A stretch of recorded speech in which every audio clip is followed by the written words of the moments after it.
Descifrando la historia. Cultos, una devoción peligrosa.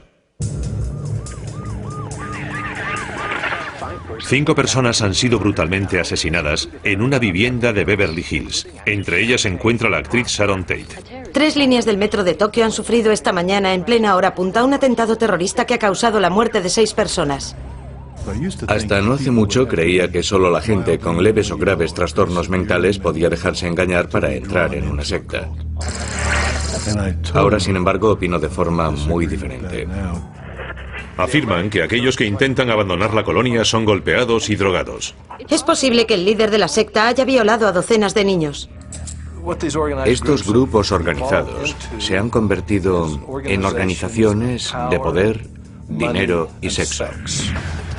Al parecer, los cadáveres pertenecían a las víctimas de un suicidio colectivo, aunque algunos han sido asesinados. Las pasiones y compromisos que suscita la religión pueden ser extremadamente intensos hasta el punto de que en ocasiones ningún otro ser humano puede interponerse en su camino. Suicidios colectivos, asesinatos, abusos de menores, terrorismo.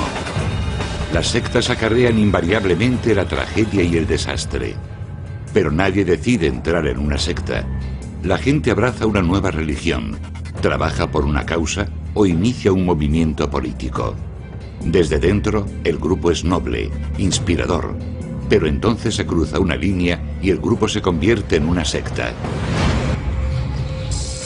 Una secta presenta 3 características que la definen como tal. En primer lugar, se comienza a rendir culto al gurú en lugar de a los principios religiosos.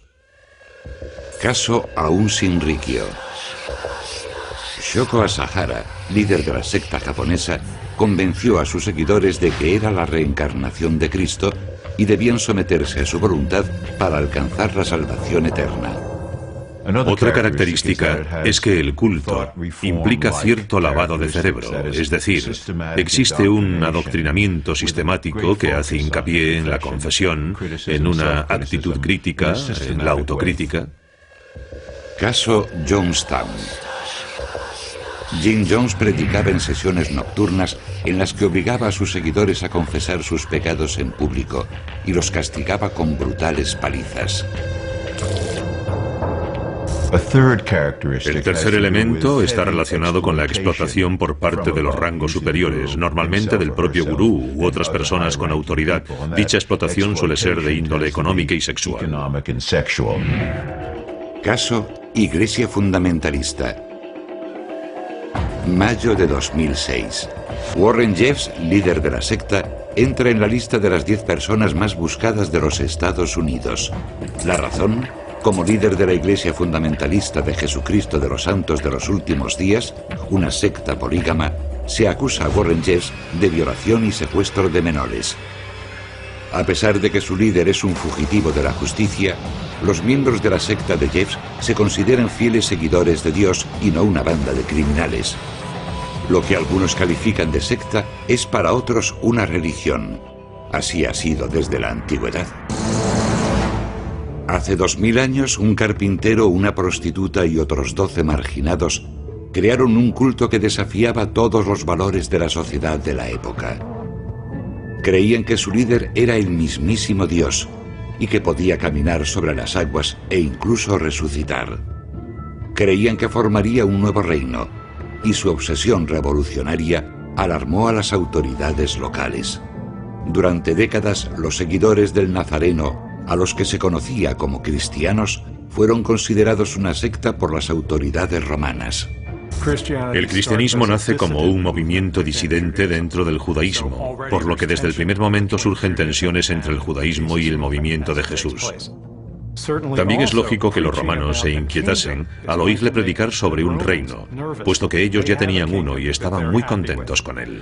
Así pues, fue un líder carismático con un mensaje que chocaba tanto con las autoridades religiosas como con las laicas. El cristianismo tardó cientos de años en convertirse en una religión mayoritaria. De hecho, muchas de las principales religiones del mundo, el budismo, el islamismo, el mormonismo, tienen raíces muy parecidas.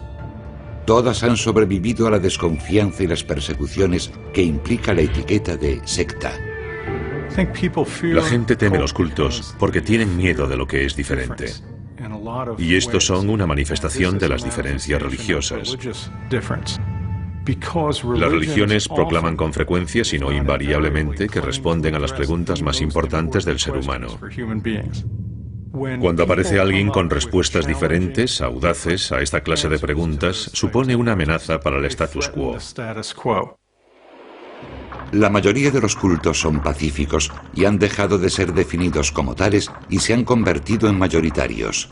El problema no está en la propia religión, sino en los líderes que se valen de ella para cometer crímenes atroces. La clase de crímenes que han llevado al FBI a perseguir a Warren Jeffs, líder de la secta polígama FLDS.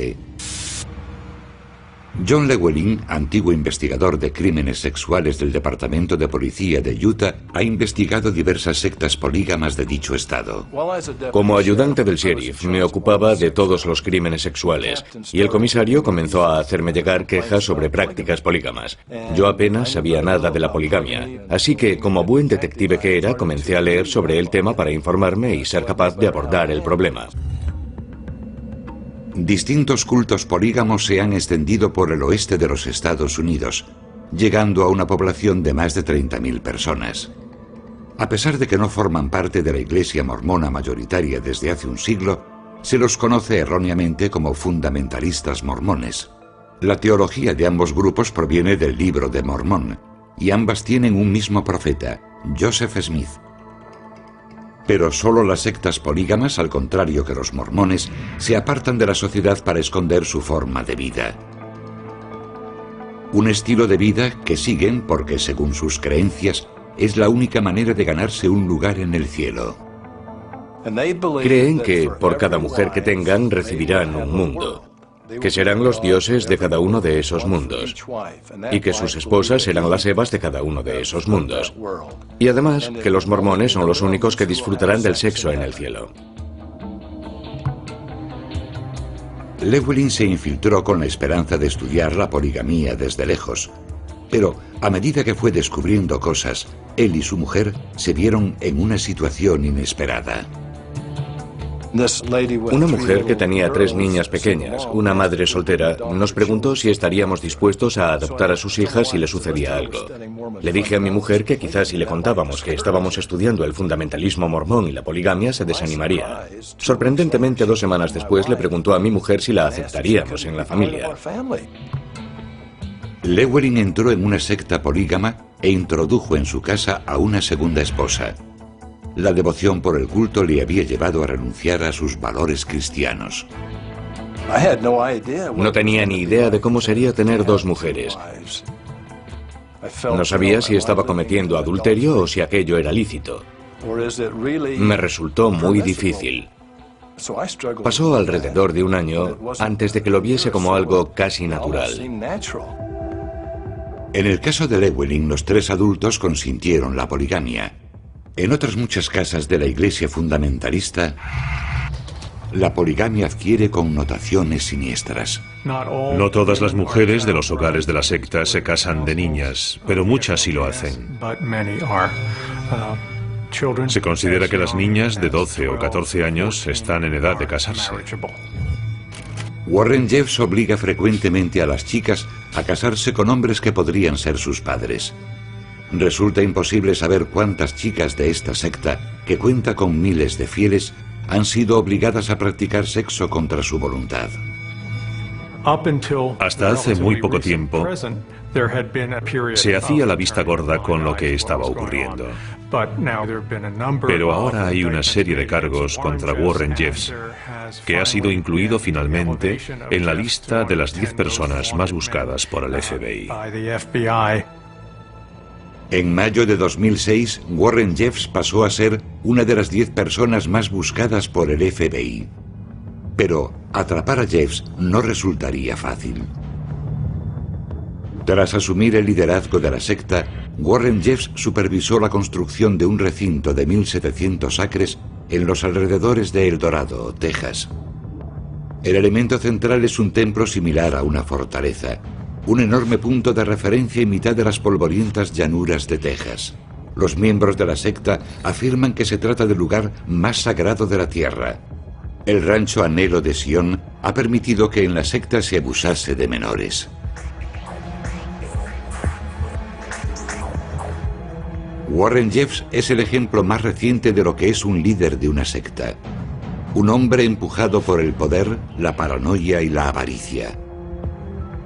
Mientras duró la persecución de Jeffs, un número indeterminado de chicas se vieron obligadas a casarse. Cada día que Jeffs pasaba en la calle suponía un precio terrible para alguna chica.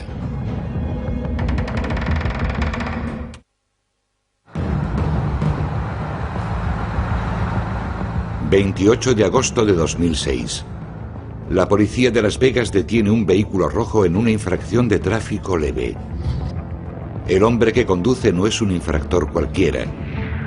Se trata de Warren Jeffs, uno de los 10 fugitivos más buscados de los Estados Unidos.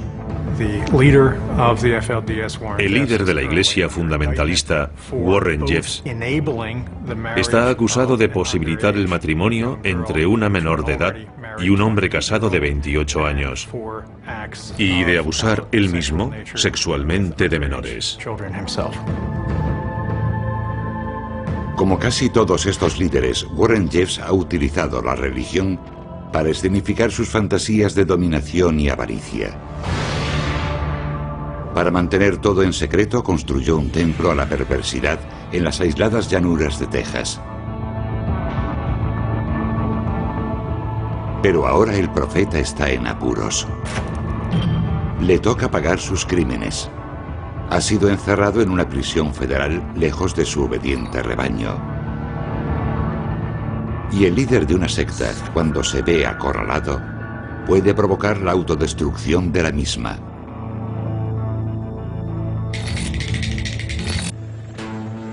Guyana, 1977. 30 años antes de la detención de Warren Jeffs, otro líder de un culto se vio sujeto a una investigación. Para evitar que lo detuvieran y castigaran por sus crímenes, Jim Jones empujó a sus seguidores a un viaje de paranoia y locura. Las autoridades no se dieron cuenta de que todo iba a terminar en una masacre, con una pila de cientos de cadáveres como testimonio del aterrador poder de una secta.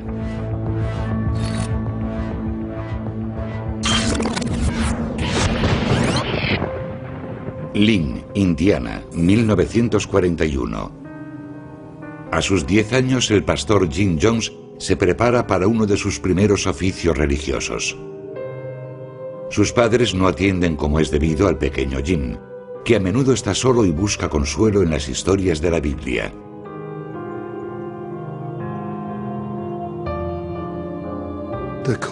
Los líderes de las sectas sufren a una edad temprana el descuido y el abandono de sus padres, que los decepcionan.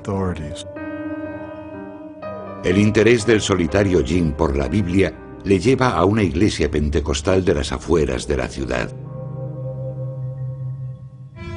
Los pentecostalistas creen en la salvación a través del Espíritu Santo y demuestran su fe hablando en lenguas desconocidas y presenciando curaciones milagrosas. Los pentecostalistas, que a menudo se ven condenados al ostracismo por su extraña conducta, aceptaron a Jim. I joined a Pentecostal church because they were the most despised. They were the rejects of the community. I found immediate acceptance, and I must say, in all honesty, as much love as I could interpret love. La religión dio a Jim Jones la esperanza y la aceptación que necesitaba, pero lo que él ansiaba era tener poder. No tardó en aprender a manipular la religión en su propio beneficio. Atraía a los niños a su casa para estudiar la Biblia y los encerraba.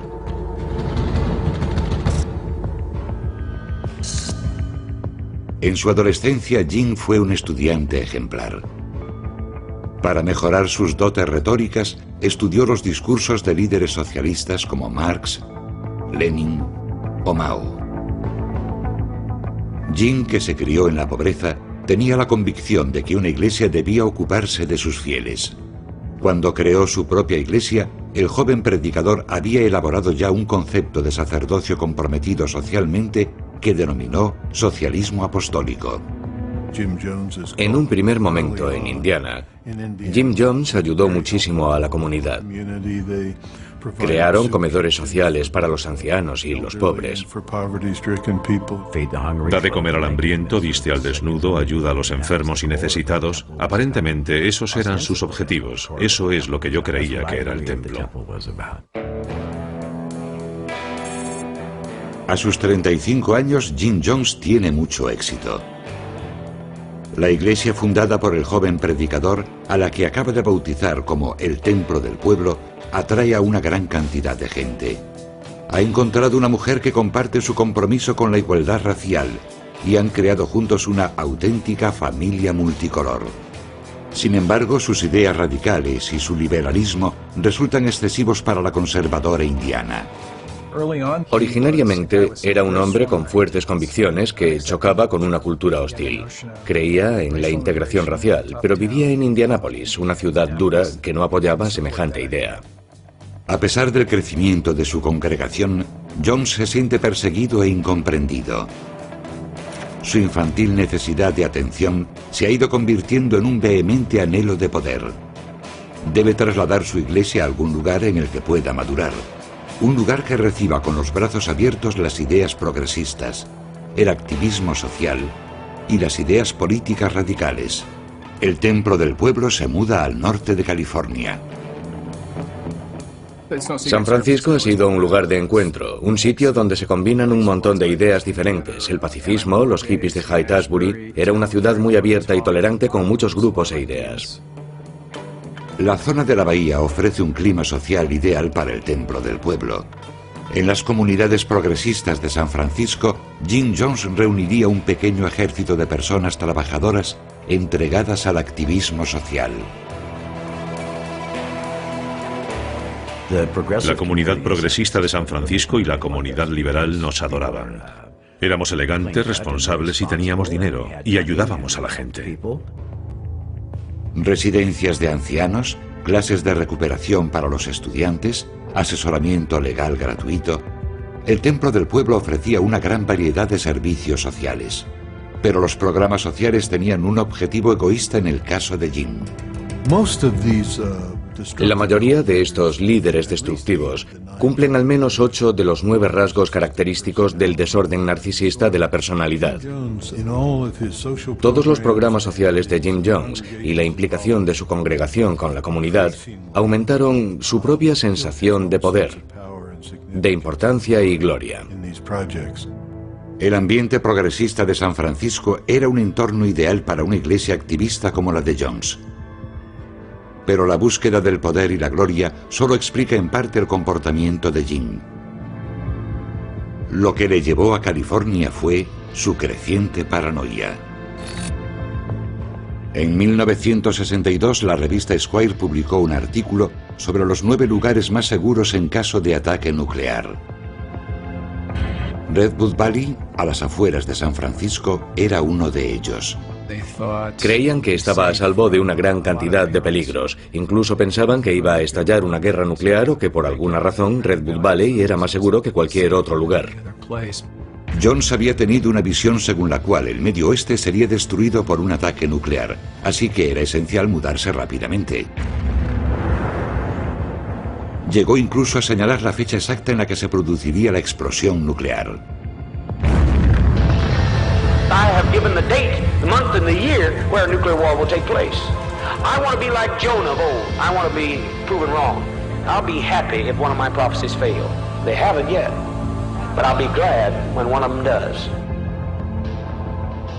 La salida de Indiana no fue más que el primer paso en el descenso a los infiernos de Jones, en el que arrastraría a su templo a un lugar mucho más remoto que San Francisco.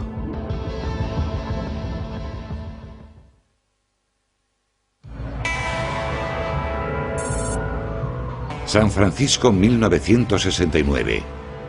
Las buenas obras del Templo del Pueblo ocultan el narcisismo y la paranoia de su líder, Jim Jones.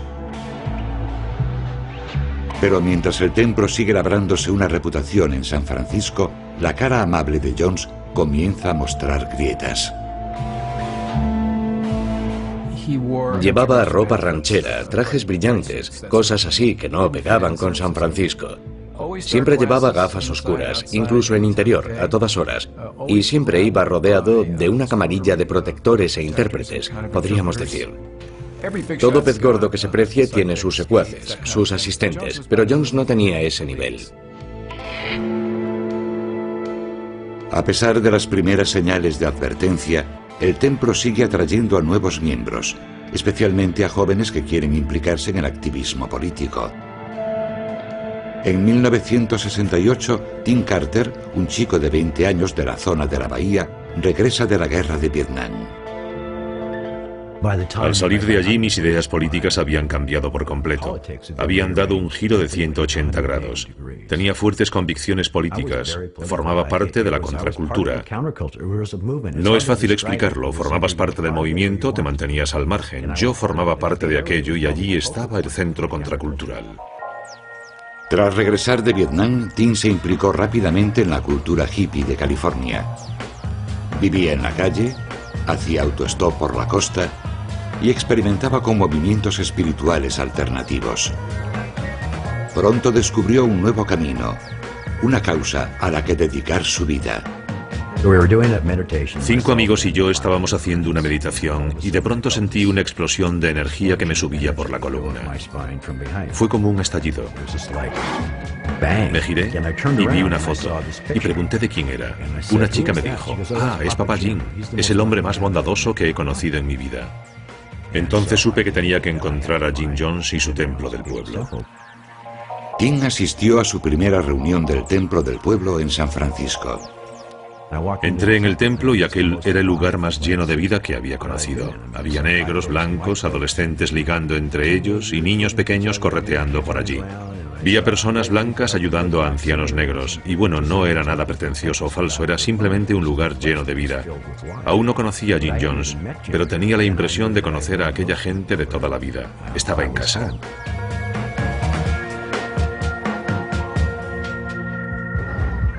Como miembro de la contracultura, Carter se sentía atraído por el activismo social. Como todas las sectas, el templo atraía a gente con buenas intenciones. En su apogeo, el templo tendría 2.000 o 3.000 seguidores. Sin duda creció al llegar a San Francisco y llevaban a cabo una intensa labor de captación. Para un fiel potencial, el templo del pueblo era una organización modélica.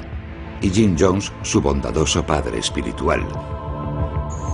Pero el éxito y el poder llaman la atención.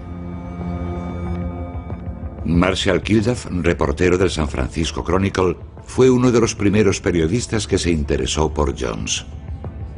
Al principio el historial de Jones parecía impecable, quizá demasiado. Jones en general tenía una imagen benévola y positiva. Creo que muy pocos lo conocían realmente. Si le preguntabas públicamente a cualquier político, a cualquier figura social, te decían, sí, es un buen tío. Lo curioso es que a medida que me fui interesando por Jones, le pregunté a algunas de esas personas en privado y me decían que ese tío tenía algo raro, algo inquietante por cómo dominaba completamente a su incondicional ejército y conseguía que fuese a cualquier parte. El poder que Jones ejercía sobre sus seguidores no pasó desapercibido a Marshall Kilduff. Sus largas entrevistas con antiguos miembros de la secta revelaron datos preocupantes sobre la vida en la misma. El narcisista malvado desea en su interior ponerse por encima de la gente y que ésta lo sienta, y eso lleva a ciertos extremos. Según la investigación de Kilduff, los miembros del templo trabajan de forma inhumana, muchísimas horas y a menudo los 7 días de la semana en sus diversos programas. En el propio templo, los seguidores eran obligados a confesar crímenes inventados por los que recibían palizas brutales. Antiguos miembros declararon que incluso los niños sufrían esta clase de maltratos. Según sus descripciones, Jones era un líder clásico, que se servía de la espiritualidad para someter psicológica y sexualmente a sus fieles. ¿Hasta qué punto eran ciertas dichas acusaciones? Cuando estaba allí creía estar informado, pero no veía lo que sucedía en realidad. Jones tomaba drogas. Yo no lo sabía entonces. Combinaba heroína y speed. Son sustancias muy fuertes.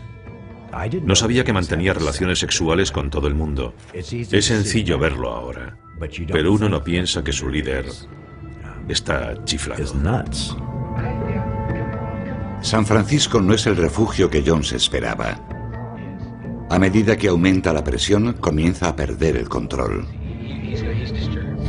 Pero revelar la verdad sobre el líder de una secta puede tener consecuencias mortíferas.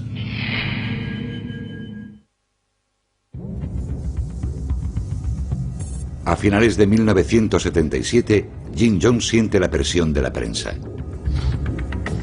Se extienden los rumores sobre abusos sexuales y físicos a medida que crece el interés de los reporteros.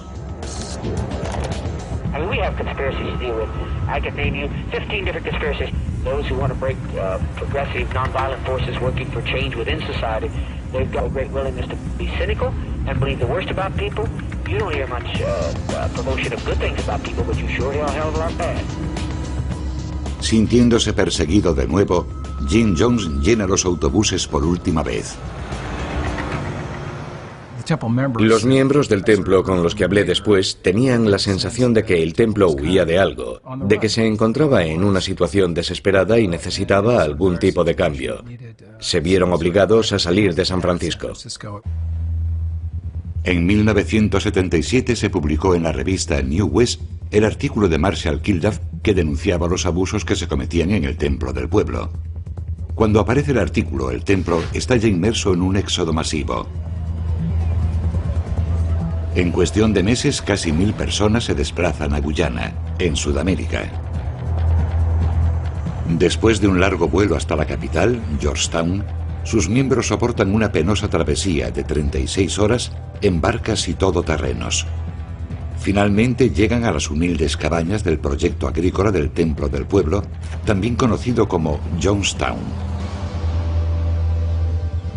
Jones cree que, perdido en mitad de la selva, podrá por fin ejercer un control absoluto. Para alguien que adoraba ser el centro de atención y al que le gustaba captar a nuevos seguidores, no debió de ser fácil irse a Jonestown. Pero quería el control total, un lugar en el que pudiese hacer lo que quisiera. Es posible que eso sea lo que siempre quiso, crear su propio mundo. Jonestown, 1977. Tim Carter, con su joven esposa y un recién nacido, se aferra todavía a su fe en el templo del pueblo. Al igual que otros seguidores de la secta, había empezado a desconfiar de Jones, pero decidió quedarse. Algunos miembros se lo explicaron a Marshall Kilduff. Me dijeron, nos unimos al templo por muchas razones. Queríamos una sociedad mejor, un mundo sin racismo, una vida plena. Y era duro renunciar a eso, pensar que nos habíamos equivocado, que éramos tontos y decir, me marcho. El compromiso de los fieles se ponía a prueba continuamente. Los residentes eran sometidos a palizas y humillaciones públicas. La desobediencia era castigada con el aislamiento. E incluso a algunos se les reducía con sedantes que los dejaban en un estado de semi-inconsciencia permanente. Semejantes tácticas se debían a la paranoia de Jones, que creía que estaban asediados. Jones desarrolló la idea del asedio para que la gente se sintiese más cercana al templo a medida que éste se iba aislando, se apartaba del mundo real. Hicieron que los miembros estuviesen en estado de alerta. Sus sentidos estaban saturados. Se trabajaba mucho. La comida era pésima. Te decían que tu vida corría peligro. Así que desviaron su atención con una serie de tratamientos. Como todas las sectas, el templo del pueblo había sufrido una metamorfosis. Lo que se suponía un oasis de vida comunitaria se transformó rápidamente en un estado policial. La comuna hippie se había convertido en un campamento de prisioneros. La transformación de Jonestown reflejaba a la perfección el cambio experimentado por Jones. El niño solitario que se había convertido en un predicador cálido y generoso era ahora un dictador desesperado y paranoico.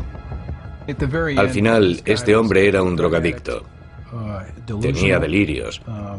Estaba loco. La gente estaba preocupada por aquel punto de trastorno. En los Estados Unidos, alguien decidió tomar cartas en el asunto. Leo J. Ryan, congresista de San Francisco, recibe la llamada de un grupo de familiares de fieles del templo que no pueden ponerse en contacto con sus parientes de Jonestown.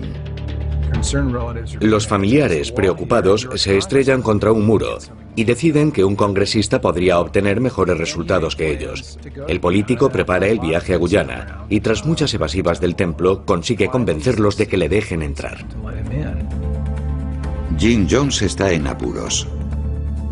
Lo han perseguido desde Indiana, pasando por California, hasta Guyana, donde un congresista se planta ante su puerta. La presión sobre Jones es enorme y no hay a dónde escapar.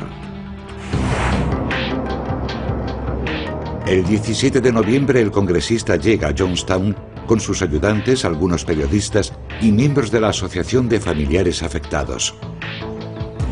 Al principio Ryan se siente gratamente impresionado.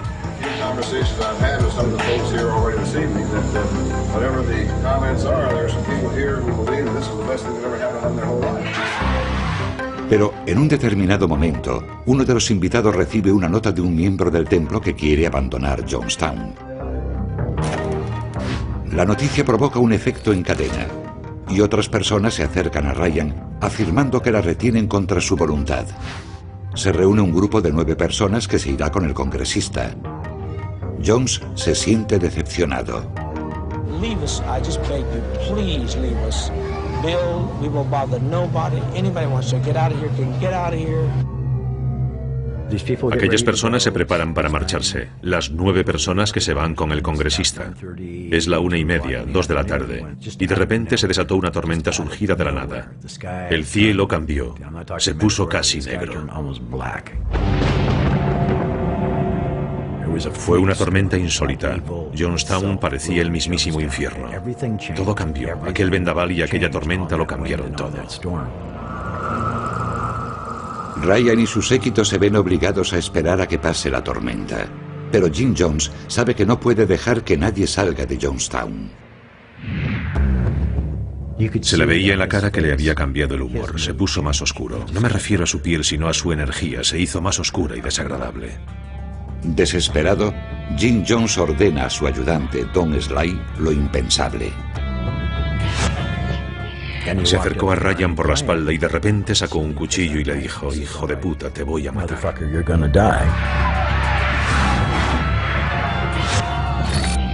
Tim Carter y otras personas consiguen reducir al agresor. El congresista sale ileso, aunque se asusta y abandona Jonestown inmediatamente.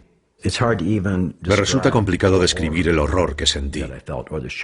Llevaba años jugando a la paz y el amor, y cuando desperté caí en la cuenta de que mi líder era un monstruoso asesino. Unas horas después, el congresista Leo Ryan, junto a 4 miembros del grupo, es tiroteado en la pista de aterrizaje de Kaituma,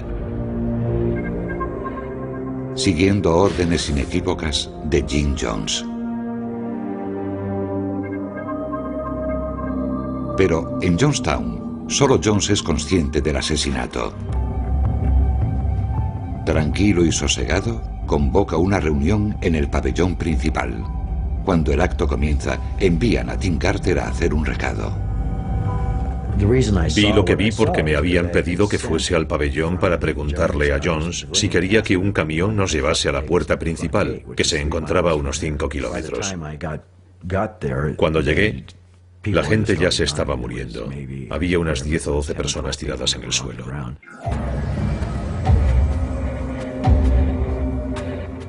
Jim Jones fue hasta Guyana para crear un mundo nuevo. Pero nadie sabía que se convertiría en un infierno. Centenares de hombres, mujeres y niños no escaparían jamás de Jonestown.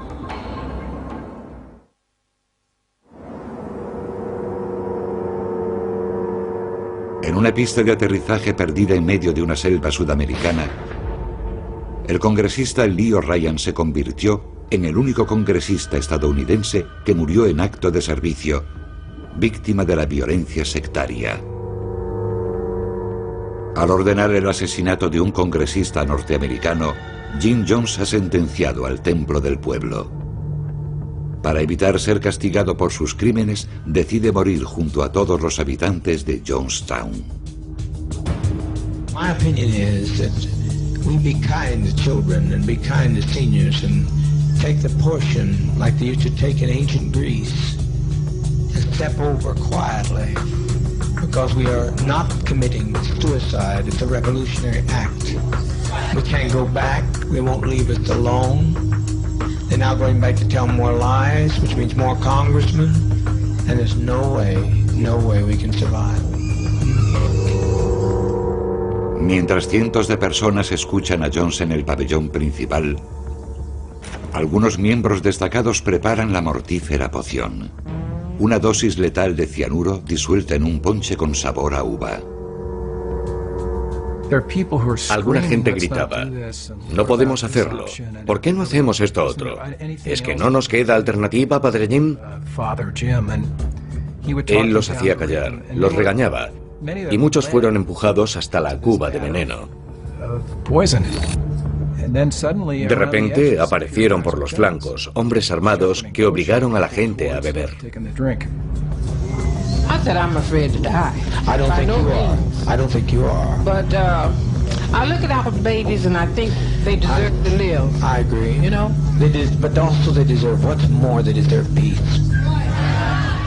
Los niños fueron los primeros en recibir el cianuro. Tim Carter, miembro del templo, confundido y aturdido, fue testigo de las primeras muertes. No sabía qué hacer. Una parte de mí me decía, van a morir todos. Y otra parte, no tiene sentido, no puede suceder. No queriendo creer lo que ha visto, Tim Carter se pone relativamente a salvo en la selva de Guyana. En el pabellón principal, sin embargo, Jim Jones convierte Jonestown en una fosa común. Más de 900 hombres, mujeres y niños fueron envenenados en Jonestown, incluyendo a la mujer de Tim Carter y a su hijo de 1 año. Solo unos pocos consiguieron, como Carter, salir vivos de Jonestown. El propio Jones fue hallado con un tiro letal en la cabeza.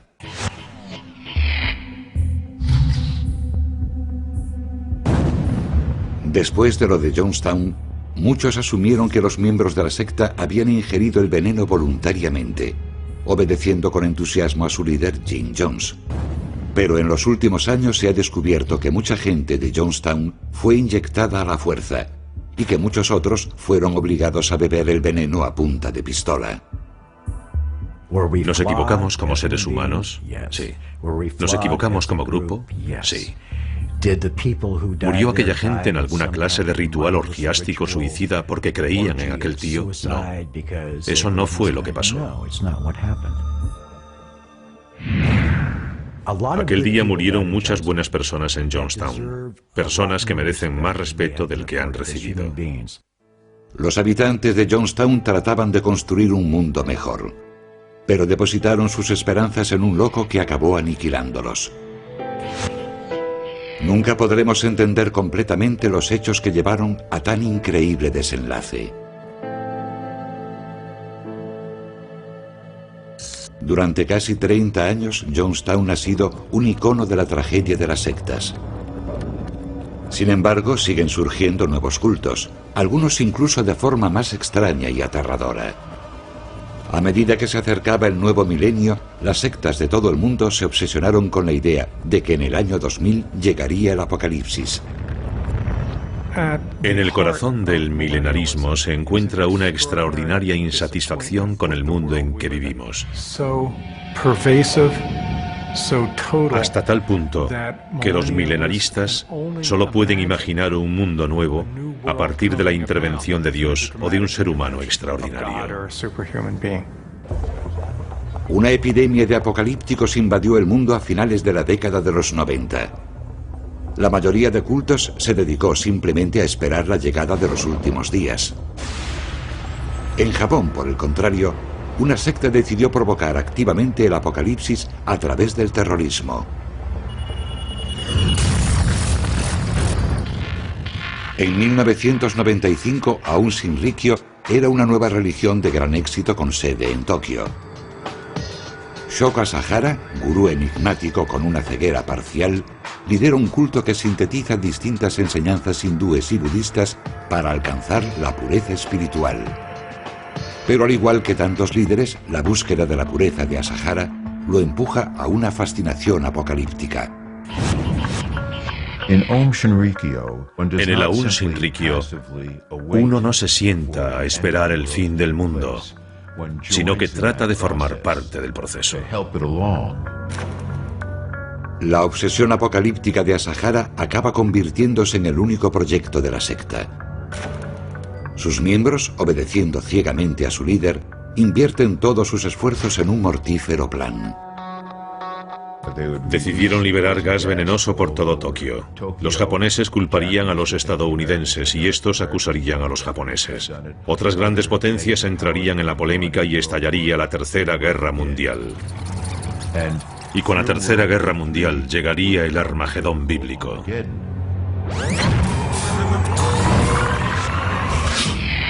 ...20 de marzo de 1995, lunes, hora punta. Millones de trabajadores suben al metro de Tokio mientras miembros de Aum Shinrikyo liberan gas nervioso en 5 trenes diferentes de la ciudad.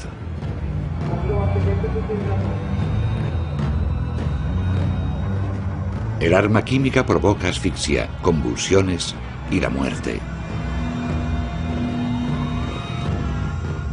El atentado en el metro de Tokio causó casi 5.000 heridos, de los cuales 1.000 fueron hospitalizados. Murieron 11 personas. Durante los meses siguientes, las autoridades comenzaron a sacar terribles conclusiones. Siempre que un arma potente cayese en manos de fanáticos obsesionados con el apocalipsis, se produciría una tragedia. La policía de todo el mundo se preparó para luchar contra las sectas terroristas. No se trataba del típico grupo terrorista que secuestra aviones o lleva a cabo atentados. Aún sugería una especie de objetivo más amplio, más ambicioso. Quería cambiar el mundo, reconstruirlo. Ante la significación del año 2000 en muchas tradiciones religiosas, incluyendo las historias del Apocalipsis, el FBI emprendió un ambicioso proyecto. Se propuso identificar qué sectas de las miles que existen podían resultar peligrosas.